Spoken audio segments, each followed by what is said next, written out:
Henry, James, and Gordon were miserable. They had been shut up for several days for being naughty and longed to be let out again. At last, Sir Topham had arrived. "I hope you are sorry," he said, "and that you understand that every job on the railway is important. We have a new tank engine called Percy, who helps pull coaches, and Thomas and Edward have worked the main line nicely. But I will let you out now if you promise to work hard." "Yes, sir," said the three engines, "we will." "That's good. But please remember that this no shunting nonsense must stop." Sir Topham Hatt then told Percy, Edward, and Thomas that they could go and play on the branch line for a few days. And they ran off happily to find Annie and Clarabelle at the junction. The two coaches were very pleased to see Thomas again. Edward and Percy played with the freight cars. "Stop, stop, stop," screamed the cars as they were pushed into their proper sidings. But the two engines laughed and went on shunting till the cars were tidily arranged.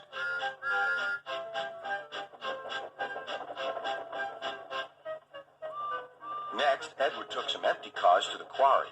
Percy was left alone. He didn't mind that a bit.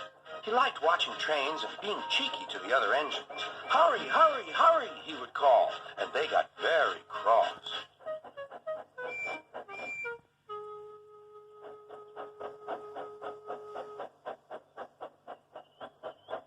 After a great deal of shunting, Percy was waiting for the signalman to set the switch so he could get back to the yard.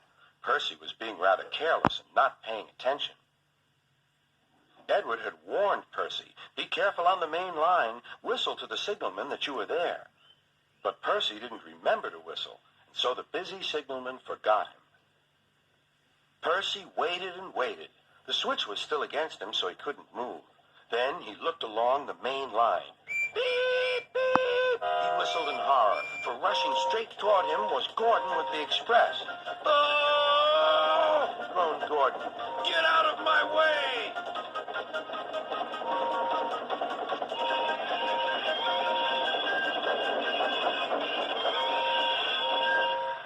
Percy opened his eyes.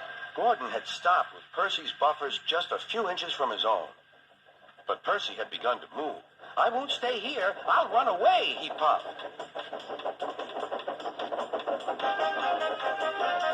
He went straight through Edward's station and was so frightened that he ran right up Gordon's hill without stopping.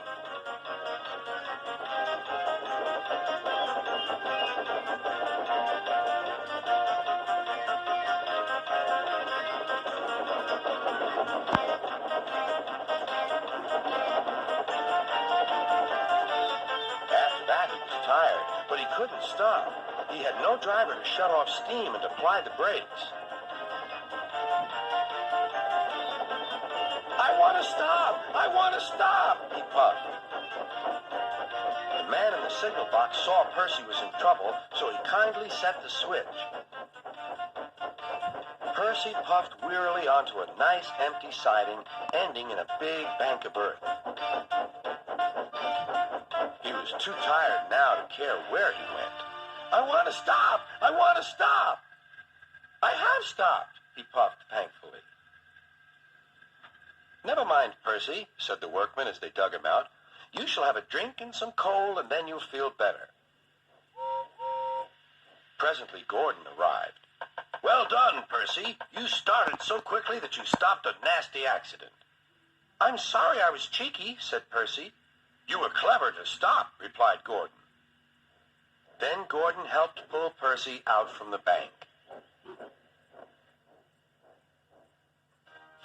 The two engines are now good friends, but Percy is always most careful when he goes out on the main line.